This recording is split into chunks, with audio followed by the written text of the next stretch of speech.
पढ़ाओ लेकिन बेटी को संस्कार भी सिखाओ।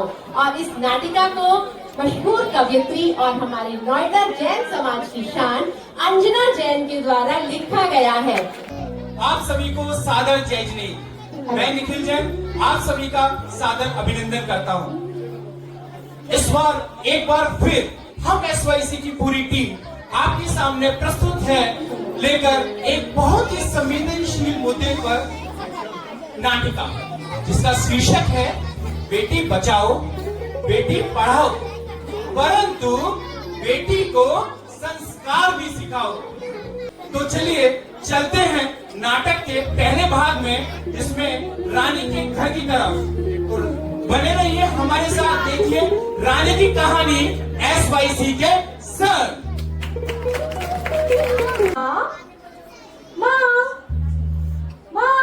माँ मैं आ गई। अरे बेटा तू आ गई, क्या बात है, आज बड़ी खुश नजर आ रही है। हाँ माँ, आपको पता है हमारे स्कूल में नाटक होने वाला है। क्या तू नाटक करने जा रही है या फिर करने जाती है? शेक्सपियर का नाटक है माँ। क्या क्या क्या? अरे किसके पीहर का नाटक है?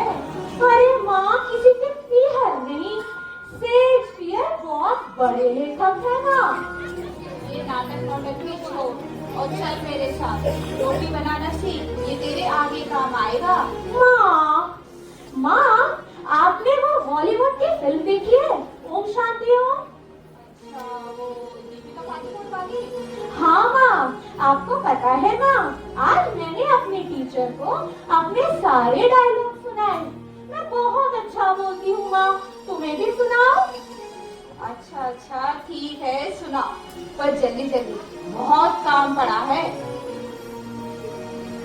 एक चुटकी सिंदूर की कीमत तुम क्या जानो रमेश बाबू, ईश्वर का आशीर्वाद होता है एक चुटकी सिंदूर, सुहागन के सर का ताज होता है एक चुटकी सिंदूर, हर औरत का ख्वाब होता है एक चुटकी सिंदूर।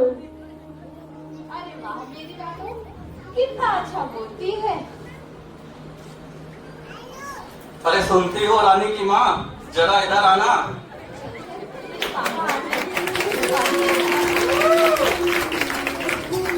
बताइए। अरे वो दिल्ली के RK जैन साहब है ना, उनका बेटा ट्रांसपोर्ट का काम करता है, बहुत अच्छा घर खानदान है, सोच रहा हूँ रानी के लिए अच्छा लड़का है। क्या रानी की शादी? पर अभी तो वो बच्ची है बच्ची। अरे 20 की हो गई है वो, और तुझको तो मैं 18 के ब्याह के लाया था। अब तो जल्दी से उसकी शादी करूं और अपने सर से बोझ उतारूं। अरे पर अभी तो उसकी पढ़ाई भी पूरी नहीं हुई है, और इतनी भी जल्दी क्या है उसकी शादी करने की? जल्दी शादी की तैयारी करो, मुझे कुछ नहीं सुनना है। एक बार मेरी बात तो सुन ले। पापा एक बार मेरी मर्जी तो जान ली होती। कान खोल कर सुन लो, हमारे घर में सिर्फ बड़ों की मर्जी से शादी होती है। चलो रानी की माँ।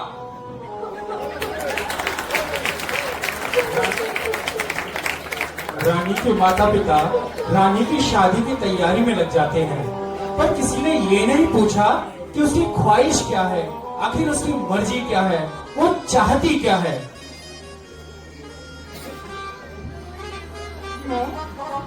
मैं रानी, मैं अर्चना वंदना हूँ, आप जैसी ही तो हूँ मैं भी, एक लड़की और एक इंसान भी।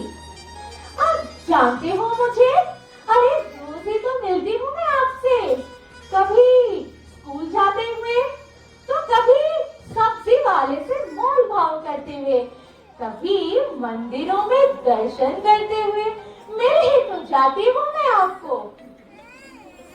आपने वो बॉलीवुड की फिल्में तो देखी होंगी, जैसे प्रियंका चोपड़ा की मैरी कॉम, या थप्पड़ की अमृता, या फिर अरे वो इंग्लिश की शशि। क्या अभी नहीं पहचाना आपने मुझे? आपके घर में ही तो हूँ मैं भी, मैं साज हूँ, मैं सरगम हूँ, मैं उड़ती हुई रंग बिरंगी तितली, हवा हवाओं में खुशबू बिखेरती हुई कोई कली। मैं कभी उछलती हूँ, कभी झूमती हूँ, कभी पर्वतों से टकराकर, कभी नदियों में तो कभी समंदर में। न जाने कहाँ कहाँ हूँ मैं पढ़ना चाहती हूँ, ऊंचा उड़ना चाहती हूँ, जहाँ मेरे पंखों को कोई भी बेरहमी से न काटे। क्यों मेरे दर्द को समझा नहीं जमाना, क्यों मेरे दर्द को समझा नहीं जमाना। क्या मेरा ही कसूर था बेटी का जन्म पाना। मेरे भी स्वप्न हैं, मेरे भी स्वप्न हैं और ख्वाहिशें भी हैं। क्यों लूटते हो मुझसे तुम मेरा एक खजाना, तुम मेरा एक खजाना।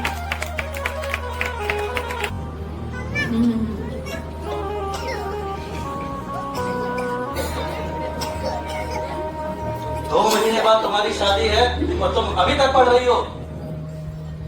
नहीं पापा, मेरे फल मत काटो। मैं उड़ना चाहती हूँ, अपनी ख्वाहिशों को पूरा करना चाहती हूँ, समंदर की गहराई को नापना चाहती हूँ जो किसी ने ना नापा हो। मुझे कुछ नहीं सुनना है।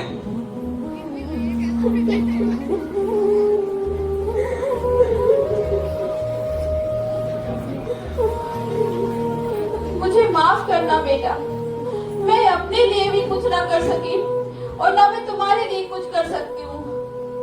क्यों भगवान ने हम लड़कियों की किस्मत में यही सब लिखा हुआ है। अब तो यही अच्छा होगा कि तुम भी अपनी जिंदगी में आगे बढ़ो और शादी करो और अपने आगे के जीवन को संभालो।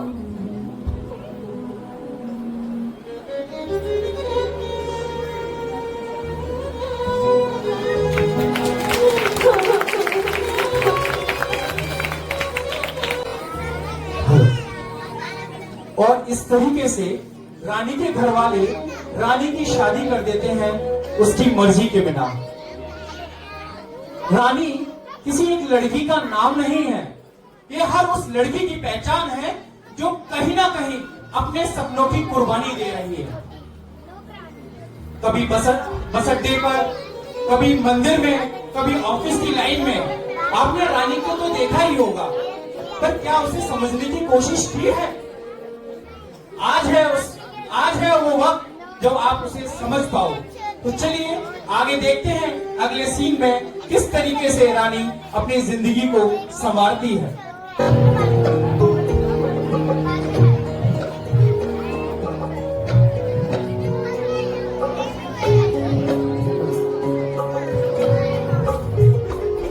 रानी, ओ रानी, जरा एक गिलास पानी तो पिला दो। जी लाई।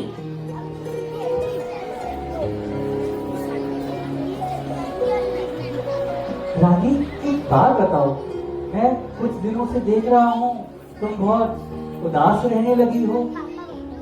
मैं आपसे कुछ बताना चाहती थी।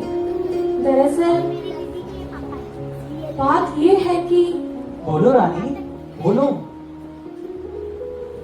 जो बात मैं आपसे कहना चाहती हूँ मैं नहीं जानती वो अच्छी खबर है या बुरी। अरे बताओ तो सही कम से कम। दरअसल आप पापा बनने वाले हैं। क्या? ये तो बहुत ही अच्छी खबर है। इसमें उदास होने वाली क्या बात हुई भाई? मुझे डर है। डर? किस बात का डर है रानी तुम्हें? मुझे डर है अगर बेटी हो गई तो। बेटी हो गई तो क्या हुआ? बेटा या बेटी, मुझे तो दोनों ही मंजूर हैं। मुझे डर है अगर बेटी हुई जो मेरे साथ हुआ है कहीं वो मेरी बेटी के साथ ना हो जाए। ओहो, तुम्हें इतना परेशान होने की बिल्कुल जरूरत नहीं है। मैं तुमसे वादा करता हूँ जो तुम्हारे साथ हुआ वह हमारी बेटी के साथ कभी भी नहीं होगा। पक्का? मेरा वादा है। आपने तो मेरे सर से बहुत बड़ी बोझ ही उतार दी। जी।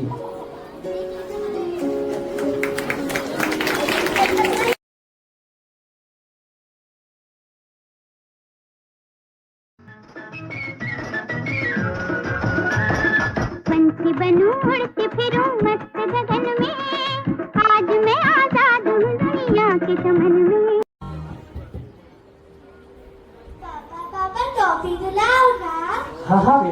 खिलाता हूँ, पर थोड़ा आराम से।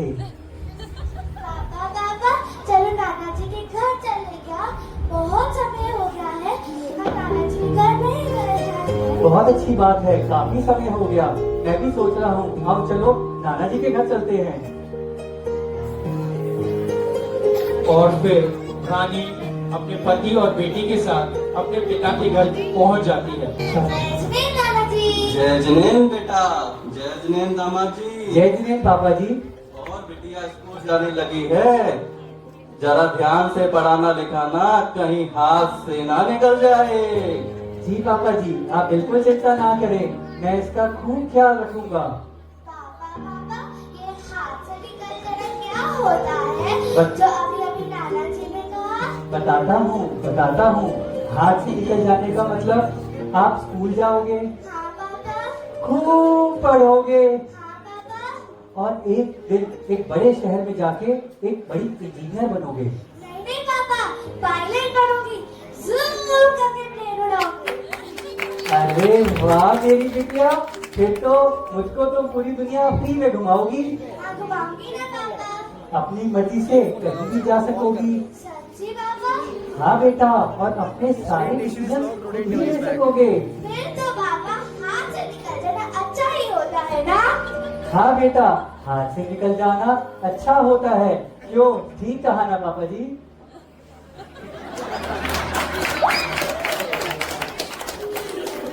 पर बेटा, इस उड़ान में एक बात का ध्यान रखना, अपनी मर्यादा में रहकर अपने पंखों को उड़ान भरने देना। अपने जैन संस्कार और अपने जैन धर्म और अपने जैन संस्कार को कभी भी मत भूलना। हाँ पापा।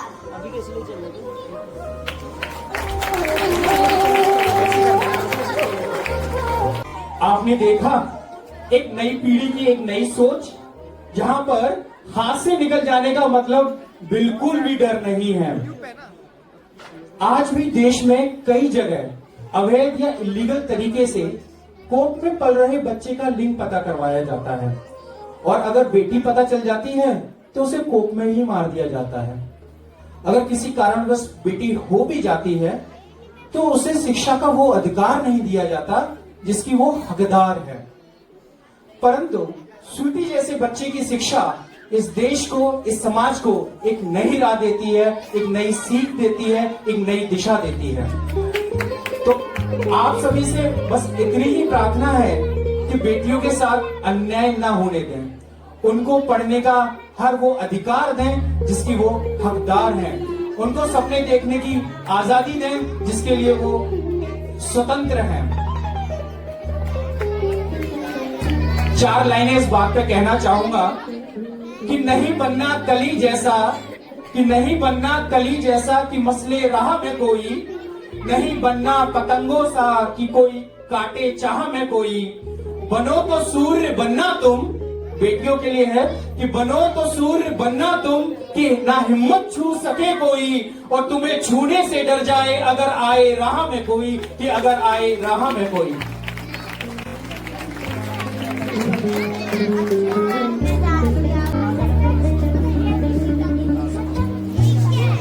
मम्मा, मम्मा, where are you, मम्मा?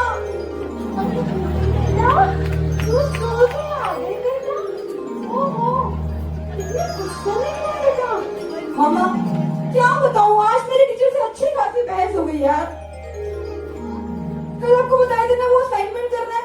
हाँ, आज थी सबमिशन की लास्ट डेट और मैंने नहीं किया। अब मेरे पीछे पड़ गई कि सबमिशन आज ही होगा। अरे नहीं किया तो नहीं किया, एक दिन नहीं करूंगी तो कौन सा पहाड़ टूट जाएगा यार, दिमाग खराब कर दिया। ठीक है बेटा, तेरी टीचर की ना बहुत ही सही है। अरे ये बच्ची को क्या सिखा रही हो? टीचर की रिस्पेक्ट करनी चाहिए, और तुम ये क्या सिखा रही हो? तुम ना चुप रहा करो, थोड़ा कम बोला करो। अरे ब्यूटी बेटा, अगर टाइम है तो एक कप चाय बना ला। अरे पापा, कहाँ टाइम होता है चाय वाय के लिए यार, छोड़ो ना। अरे चाय नहीं बना सकती तो शाम को मंदिर तो चलना।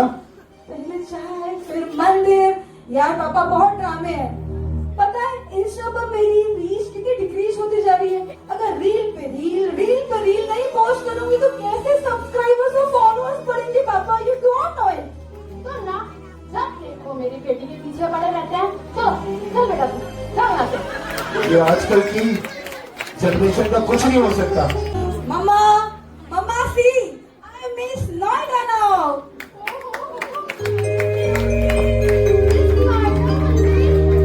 अब आएंगे नए नए मॉडलिंग के ऊपर, एडवाइसमेंट के ऊपर। अरे एडवर्टाइजमेंट नहीं, भाग्यवान एडवर्टाइजमेंट।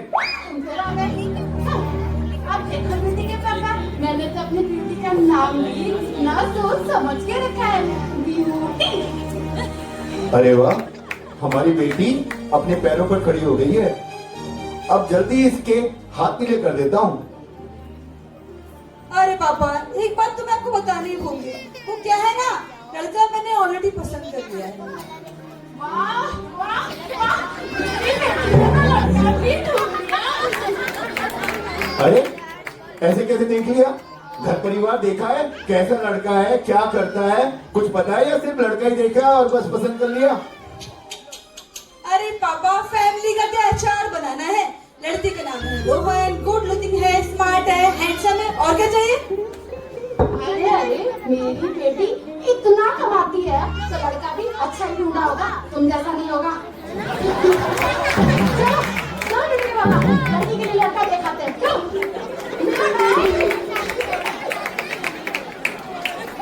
ओहो, क्या ही जमाना आ गया है।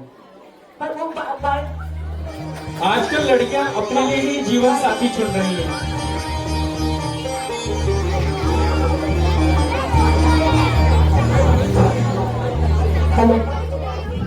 आजकल लड़कियां अपने लिए ही जीवन साथी चुन रही हैं, जो कि एक सकारात्मक बदलाव है। पर रिश्तों की नींव सिर्फ पसंद से तो नहीं, सम्मान, समझौते और संस्कार से टिकती है। एक तरफ आज के जमाने की बेटियां हैं और दूसरी तरफ भगवान आदिनाथ की बेटियां, जिन्होंने पिता के सम्मान के लिए ब्रह्मचर्य ही धारण कर लिया था। न देना सीख बिटिया को कि बनना विश्व सुंदरी। एक बहुत ही प्रसिद्ध कवित्री हैं नोएडा की, श्रीमती अंजना जी जैन। उनकी 4 पंक्तियां हैं, वो मैं आपके सामने रख रहा हूं कि न देना सीख बिटिया को कि बनना विश्व सुंदरी, देना आचरण ऐसे उदय हो मैना सुंदरी, बढ़ाया मान जिनने आदि प्रभु का ब्रह्मचर्य धारण कर, वही इतिहास गाता है कि वो है ब्राह्मी सुंदरी, कि वो है ब्राह्मी सुंदरी। ब्यूटी के मम्मी पापा रोहन के यानी लड़के के घर जाते हैं और फिर देखते हैं कि क्या सीन क्रिएट होता है वहां पर। एक और ब्यूटी की आधुनिकता है और दूसरी तरफ रोहन का पारंपरिक परिवार। अब देखना यह है कि दोनों के बीच में एक सेतु बनता है या होता है टकराव।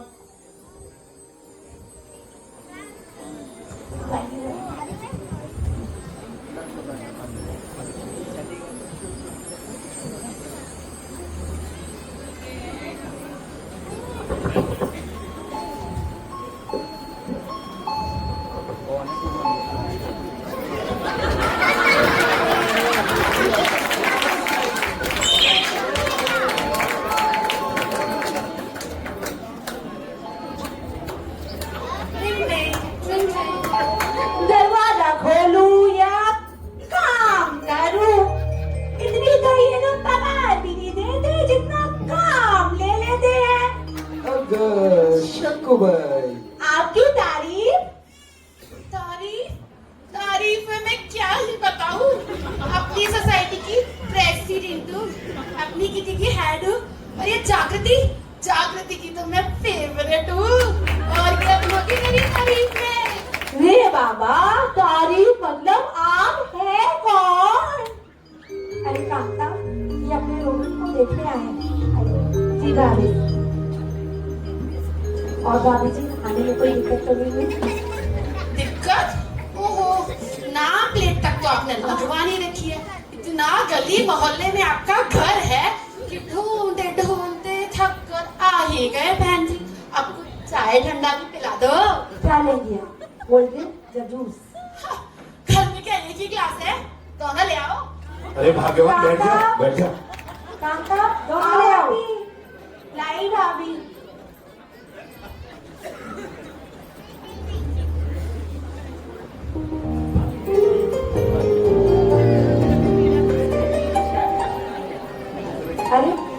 गया, ये मेरा बेटा रोहन।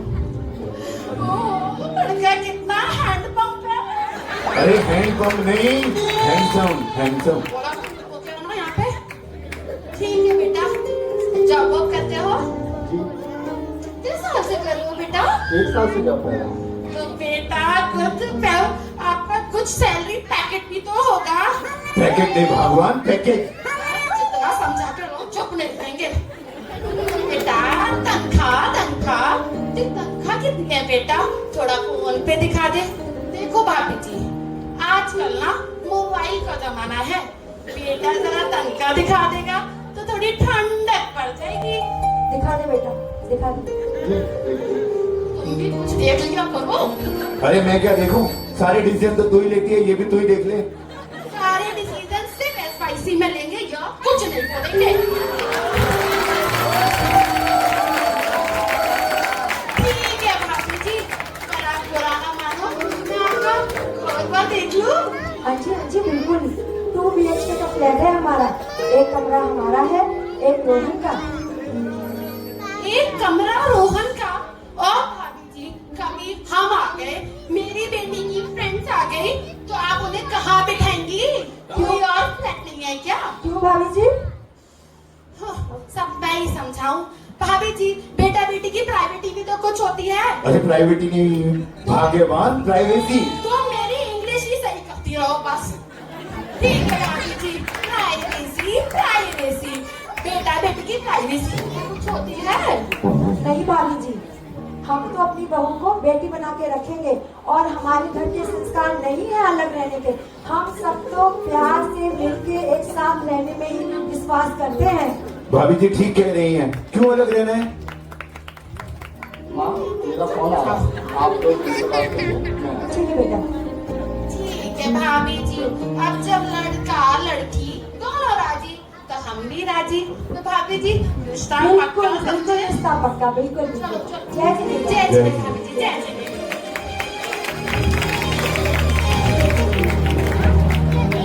कांता, हाँ भाभी, पानी के गिलास ले जा। ठीक है भाभी। अरे भाभी, रोहन बाबा की शादी में ना मुझे साड़ी वाड़ी देखिए मटर क्या देना, मैं तो चुम के लूंगी सन के।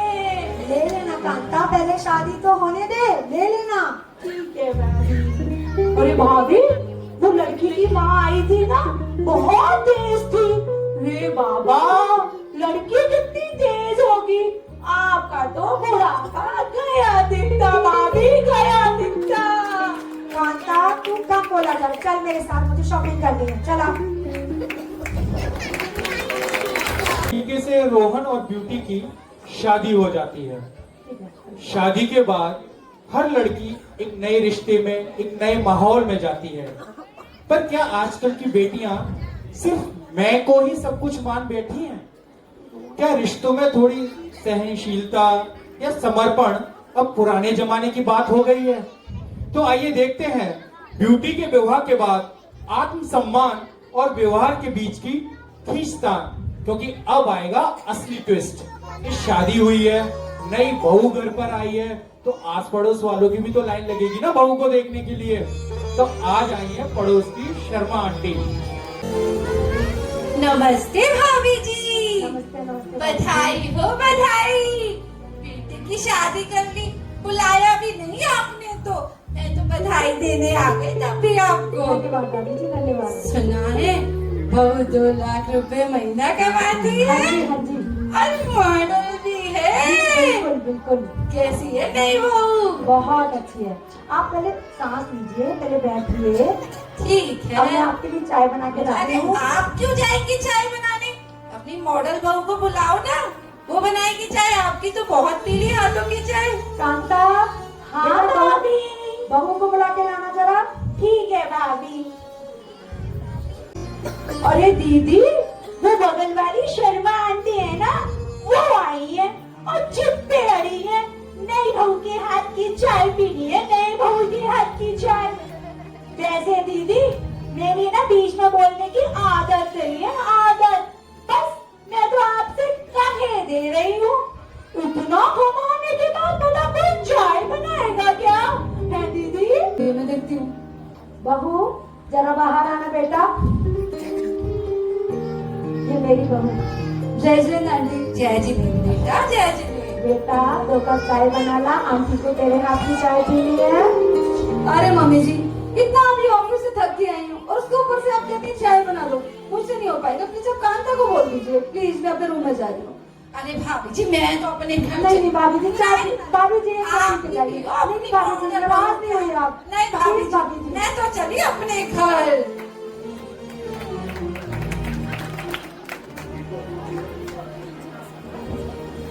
आज तो बहू ने मेरी इज्जत मिट्टी में मिला दी। कहीं का नहीं छोड़ा हूं मैं। मैं क्या बोलूं लोगों से, मैं क्या मुंह दिखाऊंगी। अब शाम को रोहन घर आता है तब क्या सीन क्रिएट होता है देखिए। हेलो माँ, कैसे हो? अरे आप रो रही हो, क्या हुआ? बेटा आज शर्मा आंटी आई थी बहू से मिलने के लिए। पहली बार मिलने आई थी बेटा, और उनको बहू के हाथ की चाय पीनी थी। मैंने बोला बेटा 1 कप 2 कप चाय बना दे। अच्छा बहू माँ? ने आंटी के सामने मना कर दिया, नहीं बनाऊंगी, कांता से बनवा लो। अच्छा माँ, उसकी इतनी हिम्मत? आप शांत रहिए, मैं बात करता हूँ उससे। वहां अपने कमरे में ब्यूटी अपनी माँ से फोन पर बात कर रही थी। हेलो ब्यूटी बेटा। हेलो मम्मा। बेटा क्या हुआ, इतना क्यों रो रही है बेटा? मम्मा क्या बताऊं, कल आपको बताया था ना क्यों मेरे घर में ड्रामा हो गया इतना बड़ा। मेरी सास बिना दिखते को तो कुछ ना कुछ काम देती रहती है। अब कोई पड़ोस की आंटी आ जाए तो चाय बना लो। अरे यार मैं ऑफिस जाऊं, पैसे कमाऊं, इतना थक के आऊं, फिर चाय बनाऊं। माँ ऐसे मुझसे नहीं होगा, प्लीज यार। ठीक है बेटा, बहुत सही किया तूने। वो मोटी पूरे दिन बैठे बैठे करती क्या रहती है? तब तो बड़ा बहू बेटी कर रही थी, अब बनवा लेती अपनी बेटी से चाय। ठीक है बेटा, बहुत सही किया तूने। हाँ तो जी मम्मा, मैंने नहीं बनाई चाय। जब देखने आए थे ना तब कितने भले बन रहे थे। हमारे लिए तो बहू और बेटी एक जैसी है। जब इतना ही था तो दीदी से बनवा लेती चाय। मैंने नहीं बनाई। नहीं, सही किया बेटा तूने, बिल्कुल सही किया। हाँ माँ। हो गई तुम्हारी बातें तुम्हारी माँ से? आज मेरी माँ ने तुमसे 2 कप चाय बनाने को बोला था, तुमसे वो भी नहीं बनी। अरे रोहन, मैं ऑफिस से थक कर आई थी और ऊपर से सर में दर्द हो रहा था। इतना ही तो कह दिया मैंने तुम्हारी माँ से कि कांता से चाय बनवा लो। उसमें कौन सा पहाड़ टूट पड़ा? अरे 2 कप चाय ही तो बनानी थी। मेरी माँ कौन सा रोज रोज तुमसे चाय बनाने को बोलती थी? रोहन प्लीज, मैंने तुमसे कह दिया कि मुझसे ये सब नहीं होगा तो नहीं होगा। मेरे घर में ऐसा नहीं चलता है। मेरा घर? रोहन तुम कहना क्या चाहते हो? तुम्हारे बराबर ही तो कमाती हूँ मैं। अरे मेरा कहने का मतलब वो नहीं था, तुम अरे गलत समझ अरे रही हो। अरे रोहन रहने दो, समझ में आ गया तुम क्या कहना चाहते हो। जब ये घर मेरा है ही नहीं तो मैं यहाँ क्यों रहूं? जा रही हूँ मैं अपने घर। ठीक है, जैसे तुम्हारी मर्जी। ब्यूटी गुस्से में अपना सामान उठाकर अपनी मम्मी के घर चली जाती है। संघर्ष जब रिश्तों के बीच आ जाए तो उसका हल गुस्सा नहीं, संवाद होता है। ब्यूटी अपने मायके पहुंचती है जहां उसका सामना होता है अपने पिता से। अब देखिए कैसे ठंडा होता है ये आग का गोला। बेटा तूने बिल्कुल यहाँ चली आई। बहुत सही बेटा, अब तू यहीं रह। ठीक है माँ। अरे ये क्या सिखा रही हो बेटी की माँ? रोहन ना पूरा मम्माज बॉय है, आपको कुछ नहीं पता है, सिर्फ एसवाईसी करते रहते हैं। अरे चुप रहो ब्यूटी की माँ। जिंदगी भर तुमने मेरी कुछ भी नहीं सुनी। मेरी बेटी का जीवन बर्बाद कर रही हो।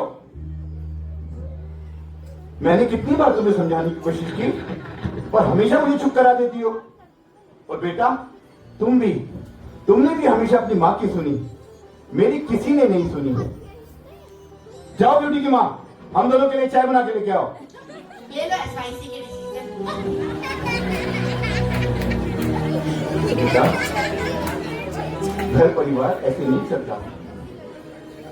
रिश्ते बनाने के लिए, अपने बड़ों के सम्मान के लिए अपने अहम को झुकाकर समर्पण देना पड़ता है। सुखी घर के लिए मैं तुम्हें एक मंत्र देता हूं। पापा प्लीज, मुझे कोई मंत्र तंत्र या पूजा पाठ बिल्कुल नहीं करना है। अरे बेटा, ये बहुत आसान मंत्र है। अगर रिश्तों को है बचाना और परिवार को है चलाना, तो कभी थोड़ा झुक जाना और कभी अपनी जिद छोड़ देना। बेटा, जब हम समर्पण के साथ एक कदम आगे रखते हैं, तो सामने वाला कितना भी पत्थर दे लो, वह हमारे समर्पण के आगे झुक ही जाता है। और अगर हमारे घर में अगर किसी की बात बुरी लगे, तो उसे दिल पे नहीं लेना चाहिए, उसे इग्नोर कर देना चाहिए। थोड़ा धैर्य रखो। घर के छोटे मोटे काम करने से हम छोटे नहीं हो जाते। बेटा, मैं तुम्हारे परिवार वालों को जानता हूं, वो तुम्हें बहुत प्यार करते हैं। मेरी मानो, एक बार तुम घर वापस चले जाओ, फिर देखना चीजें वापस कैसे सेटल हो जाती हैं। ओके पापा, बट ओनली वंस। अगली बार बात नहीं मानूंगी। और एक बात, वहां जाकर अपनी मम्मी से जितना जरूरी हो उतनी ही बातें करना, और उसमें भी अपनी प्रॉब्लम्स, अपनी समस्याओं के बारे में तो बिल्कुल भी बात मत करना। अपनी समस्याओं को खुद ही सॉल्व करने की कोशिश करना। फिर देखना 6 महीने में क्या रिजल्ट आता है। ओके पापा, आई विल ट्राई। ब्यूटी अपने मायके पहुंची, जहां उसका सामना हुआ अपने पिता की सीधी पर गहरी बातों से। कभी कभी एक सही सीख जिंदगी की पूरी दिशा बदल देती है, और यही सीख बनती है उसके संस्कारी भविष्य की नींव। ब्यूटी अपने घर वापस चली जाती है और पापा की सीख और संस्कार को अपने जेहन में बांधकर एक बार फिर नए रिश्तों की शुरुआत करती है, और फिर संस्कार एक सुव्यवस्थित जीवन बन जाता है स्वर्ग। तो आप सभी से अनुरोध है कि बेटी बचाओ, बेटी पढ़ाओ, पर सिर्फ पढ़ाने से नहीं होगा, उन्हें संस्कारों की धरती पर भी मजबूती से खड़ा करना होगा, क्योंकि जो बेटी संस्कारों से जुड़ी होती है, वही बेटी समाज और परिवार दोनों को नई दिशा देती है।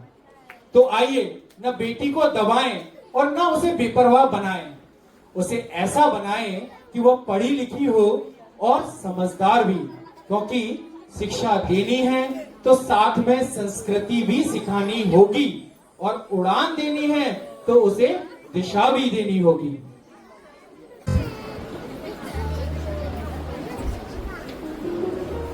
बेटी तो है संस्कारों का उड़ता परिंदा, पढ़ लिख कर रखती है अपना कद जिंदा। बेटियों को पढ़ाना है, बचाना है, बेटियों को बचाना है, पढ़ाना लिखाना है, पर संस्कारों को नहीं भुलाना है। माना बेटी है कोई बोझ नहीं, माना बेटी है कोई बोझ नहीं, पर संस्कार भुलाना मंजूर नहीं। मायके की अधिक दखलंदाजी बेटी के जीवन की है बर्बादी। बेटी ऊंचे पद पर भले बिठा दी, बेटी ऊंचे पद पर भले बिठा दी, पर अच्छे संस्कारों से नहीं नवाजी, तो क्या वह खुश रह पाएगी? क्या वह खुश रह पाएगी? अपना जीवन और अपना परिवार चला पाएगी? अगर देखना चाहते हो खुशहाल परिवार, तो पहले देने होंगे बेटा बेटी को संस्कार, बेटा बेटी को संस्कार, बेटा बेटी को संस्कार। जय जी। एक बात जरूर ध्यान रखें, इस प्ले में समय की कमी की वजह से हमने सिर्फ बेटियों के संस्कार की बात करी है। भैया भैया, आई एम कॉन्फिडेंट। तो आपने नाटिका इतने प्यार से इतना सम्मान दिया, प्यार दिया, उसके लिए बहुत बहुत धन्यवाद। मेरा इस नाटिका को लिखना सफल हो गया। लेकिन बात कहना चाहूंगी कि जैसा कि हमारा नाटिका का टाइटल था बेटी बचाओ बेटी पढ़ाओ, और पर बेटी को संस्कार भी सिखाओ, पर यहाँ जितनी बेटियां बैठी हैं वो इतनी देर से सोच रही होंगी और मन ही मन मुझे भी कोस रही होंगी, सबको कोस रही होंगी, क्या सारा संस्कारों का ठेका हमने ही दे रखा है, इन बेटों को क्या करेंगे? तो कहना चाहती हूँ कि जहाँ इस नाटिका के माध्यम से बेटी के संस्कार की बात की है, वहीं दूसरी ओर कहना चाहूंगी व्यक्ति विशेष के लिए नहीं है, ये पूरी समाज के उत्थान के लिए है कि संस्कार बराबर से हर किसी को दिए जाए। जहाँ हम एक और देखते देखते हैं समाज में ऐसे ऐसे केस होते हैं, कहीं नीले ड्रम वाला केस होता है, तो कहीं श्रद्धा को टुकड़ों में काटा जाता है, तो कभी शिलोंग में एक हनीमून वाला केस हो जाता है। तो तब हम अपने संस्कारों को रोते हैं कि हमारे संस्कारों को जो गठरी हमने बांध के अपने बच्चों को दी कहाँ गई, क्या हमने कुछ कमी रह गई? तो एक बहुत बड़ा प्रश्न चिन्ह यहाँ खड़ा होता है। तो इस प्रश्न चिन्ह पर हमको लगाम लगानी है, उसका संपूर्ण उत्तर देना है कि हमें जहाँ संस्कार बेटे बेटियों को सिखाना है, नींव से संस्कार डालने हैं, इसके लिए हमारी जैन पाठशाला भी यहाँ अग्रसर है। बेटे बेटियों को जरूर भेजें और सुप्रस्तुत संस्कारी जीवन बन जाएगा। फिर स्वर बहुत बहुत